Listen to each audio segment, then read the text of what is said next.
બાળકો જ્યારે હેરાન થતા હોય છે, પરેશાન થતા હોય છે સાયકોલોજીકલી, અને જ્યારે એમને કાઉન્સેલિંગ માટે લાવવામાં આવતા હોય છે ત્યારે તેમનો એવો પ્રશ્ન છે કે સર, સહન બધું મેં કર્યું, તકલીફ મને પડી છે, પણ તમે મને જણાવો છો કે આ વસ્તુ સહન કરવી અથવા સમજવી જરૂરી છે. પણ જેમના કારણે મને સહન કરવું પડ્યું છે એ લોકોને કોઈ કહેતું નથી, એ લોકોને કોઈ સમજાવતું નથી. પણ અમને તકલીફ પડી છે તો અમને જ લોકો સમજાવે છે, એ ડૉક્ટર હોય કે ઘરવાળા હોય કે સગાવાલા હોય અથવા મિત્રો હોય કે ભાઈ તારે સમજી જવાનું, મમ્મી પપ્પા તો કદાચ આવા હોય તો એ તો ઠીક છે, એમનો સ્વભાવ છે, એમ કે તારે ચલાવી જવાનું. તો આવા પ્રશ્નો બહુ દેખીતા અને જાણવા મળતા હોય છે જ્યારે મા બાપમાં સપોઝ કોઈ એક વ્યક્તિ નાર્સિસિસ્ટિક સ્વભાવ ધરાવે છે, એન્ટી સોશિયલ સ્વભાવ ધરાવે છે. હવે આવા સ્વભાવના કારણે અજાણ્યાપણે બહારની દુનિયામાં તે લોકોનું બહુ સારું વર્ચસ્વ છે, બહુ સારું કામ કરતા હોય છે આવા લોકો, અને બહુ સારું પ્રભુત્વ પણ ધરાવતા હોય છે અને કંટ્રોલ પણ ધરાવતા હોય છે સમાધાન. પણ ઘરના લોકો સાથે, ખાસ કરીને બાળકો સાથે ક્યારેક આ બાબતની તીવ્રતા વધારે નાર્સિસિઝમની કે એન્ટી સોશિયલ થિંગની, તો ઘરના બાળકો પર તેનો બહુ ખરાબ ઇફેક્ટ પડતી હોય છે. એ લોકો ઇમોશનલી બહુ ડ્રેન થઈ જતા હોય છે. એ લોકો અજાણ્યાપણે એમનું ઇમોશનલી નેગ્લેક્ટ અથવા ઇમોશનલી એબ્યુઝ ફીલ કરતા હોય છે. અને એવા બાળકોમાં ઓસીડી, બેચેની, ઊંઘની તકલીફ, પેશાબની તકલીફ, ભણવાની તકલીફ, કેરિયરની તકલીફ, સંબંધોમાં તકલીફ પડતી હોય છે.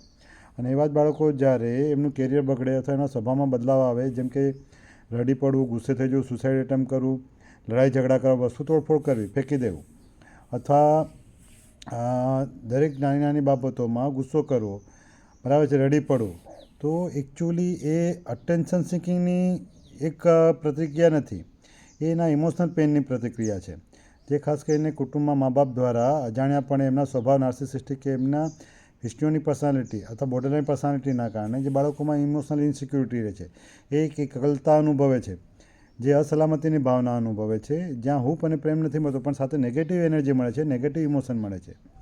સાથે મા બાપ તરફથી જે હેલ્ધી લવ, પ્રેમ, સિક્યુરિટી અને એક એન્વાયરમેન્ટ જે સેફ્ટીવાળું ફીલ થવું જોઈએ એ નથી થતું, જેના કારણે આવા બાળકો સફળ થતા હોય છે. જો માની લો કે આ બાળકો લાંબા સમયથી આ વસ્તુને ફીલ કરતા હોય અને ફેસ કરતા હોય તો એ લોકોમાં પણ પર્સનાલિટી ડિસઓર્ડરની શક્યતા વધી જતી હોય છે. પરંતુ ઘણા કિસ્સામાં બાળકો એજ્યુકેટેડ હોય, ઇન્ટેલિજન્ટ હોય તો એવા લોકો આ બાબતને સહન કરતા હોય છે, પણ સામે ક્યારેક એ ફેસ બી કરતા હોય છે, એનો એ વિરોધ બી કરતા હોય છે. ત્યારે મા બાપના અને બાળકો વચ્ચે આ એક ઇમોશનલ ઇસ્યુના કારણે, પર્સનાલિટીના કારણે જે ફાઇટ પણ થતી હોય છે, સોશિયલમાં આપણે જે કહીએ છીએ કે મા બાપ સાથે ઝઘડો થવો, પરંતુ તેવા કિસ્સામાં મા બાપને એવું લાગે છે કે બાળકો વિદ્રોહી થઈ ગયા છે, કે બાળકોનું મગજ બગડી ગયું છે, કે બાળકો સમજતા નથી અથવા મોબાઈલના કારણે કે બહારની દુનિયાના કારણે, બીજા લોકોના સંગના કારણે બગડી ગયા છે. ના મિત્રો, મોટાભાગના કિસ્સામાં બાળકો ઇમોશનલી આપણે કહી શકાય કે સ્ટેબિલિટી જ્યારે નથી ધરાવતા અથવા એમને ફીલ નથી થતું મા બાપ કે ઘરના વાતાવરણથી, અને એકલતા અનુભવે છે, લાચારી અનુભવે છે, એ પોતાની જાતને એક્સપ્રેસ નથી કરી શકતા અને હંમેશા સપ્રેસ થતા હોય છે, બરાબર. એવા કામમાં કે જ્યાં મા બાપનો રોલ જરૂરી છે, મા બાપની હાજરી જરૂરી છે, જ્યાં કોમ્યુનિકેશન જરૂરી છે, ત્યાં એમની પ્રેમાળ સ્વભાવની જરૂરિયાત છે, જ્યાં એમની સેફ્ટીની જરૂરિયાત છે, ત્યાં એ પ્રોવાઈડ નથી કરતા. સામે એટલું એક્સપેક્ટેશન પણ રાખતા હોય છે કે કેરિયરમાં આગળ બઢે, ભણવામાં આગળ બઢે, ફિઝિકલી ફિટ રહે, ઇમોશનલી અને મેન્ટલી ફિટ રહે. પણ એ આપણી ડિઝાયર હોય છે, હકીકતમાં એમને વસ્તુ મળે છે કે નહીં એ સમજવું જરૂરી છે. કોઈ આપણને ગમતું ઝાડ કે ફૂલનો છોડ આપણે ક્યાંક રોપી દઈએ આપણા વરંડામાં, પણ આપણે એને પાણી ન પાઈએ, આપણે એને ખાતર ન આપીએ, રાઈટ, તો એ મોટું ન થાય.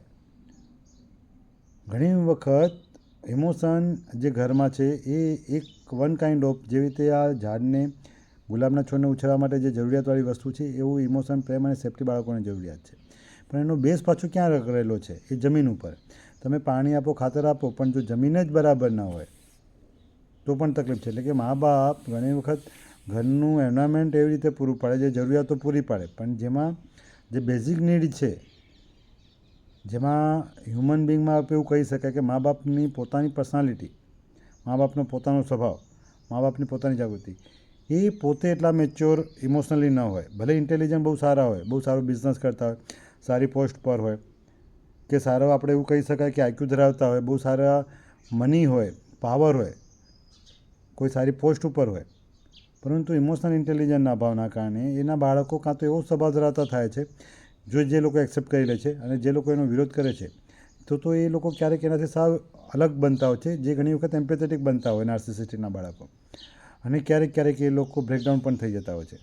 બ્રેકડાઉન થઈ જાય તો એના બધાથી પહેલાં લક્ષણો એના ઇમોશનમાં ચેન્જ આવો, એના વર્તનમાં ચેન્જ આવો, સ્વભાવમાં ચેન્જ આવો. બીજી વસ્તુ છે એના ઊંઘમાં ને એ બધામાં તકલીફ થઈ. પછીની બાબતો છે બાકી શારીરિક તકલીફો અને એકેડેમિક એમ. આ બેઝિક લક્ષણો છે, બેઝિક શરૂઆત છે. તો આ બાબતમાં ધ્યાન રાખવું બહુ જરૂરી છે. અને મા બાપ આ જો વસ્તુ સમજશે, પોતાની પર્સનાલિટી વિશે પણ જાણશે અને પોતાના પર્સનાલિટીમાં કોઈ ખામી છે એટલે કે પર્સનાલિટી ટ્રેટ છે કે પર્સનાલિટી ડિસઓર્ડર પણ છે એ બી જાણશે તો એનું બહુ સારું રહેશે, જેનાથી તે પોતાના બાળકોને પણ યોગ્ય રીતે મદદ કરી શકશે. Thank you.